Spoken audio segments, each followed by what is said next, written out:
बिस्मिल्लाहिर्रहमानिर्रहीम। अस्सलाम वालेकुम दोस्तों, जितनी मेरी वीडियोज़ हैं उनमें हिंदी में भी मेडिसिन का नाम लिखा होता है। तो अक्सर दोस्त मुझे फ़ोन करते हैं कि आप हिंदी में मेडिसिन का नाम लिखते हैं, तो क्या हिंदी में आप किसी बीमारी के बारे में बात कर सकते हैं? यानी वो मुझे ये चेक करना चाह रहे हैं कि क्या मैं हिंदी में भी बात कर सकता हूँ। तो ज़बानें सारी एक जैसी होती हैं। आप इंग्लिश में बात करें, पंजाबी में बात करें, सिंधी में बात करें और फ्रांसीसी में बात करें, तो उर्दू में बात करें, तो ये सारी ज़बानें एक जैसी हैं और इनका जानना कोई ज़रूरी है भी या नहीं भी है। तो लेकिन मैं आज आपको हेपेटाइटिस ए के बारे बताऊंगा और हिंदी में बताऊंगा, हिंदी में बताने की कोशिश करूंगा।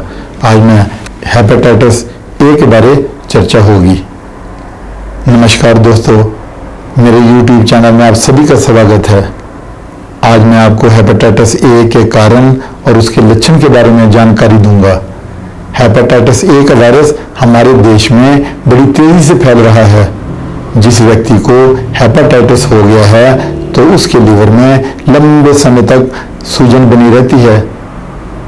पुरुषों और महिलाओं की निस्बत ये बीमारी बच्चों में ज़्यादा मिलती है। इस बीमारी का पता चलाने के लिए यदि एक टेस्ट करवाने की आवश्यकता रहती है। यदि आपने ये टेस्ट करवाया और पॉजिटिव आ गया, ये हेपेटाइटिस के लक्षण हैं। क्रोनिक हेपेटाइटिस में धीरे धीरे लक्षण आते हैं। अक्सर देखा गया है कि वक्त पर इलाज न करवाने से 25% लोगों को हेपेटाइटिस की समस्या बनी रहती है। मुख्य रूप के 3 टेस्ट होते हैं, एक एंटीजन टेस्ट, दूसरा DNA टेस्ट और तीसरा सरफेस एंटीबॉडी टेस्ट।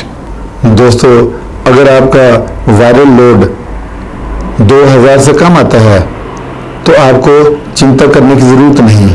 अगर वायरल लोड 2000 से ज़्यादा आता है तो फिर चिंता करने की ज़रूरत है। होम्योपैथी में चिलिडोनियम मदर टिंचर और कार्डस मरीनस मरीज को देने से लाभ मिलती है। इसके साथ ही इजाज़त चाहता हूँ। धन्यवाद।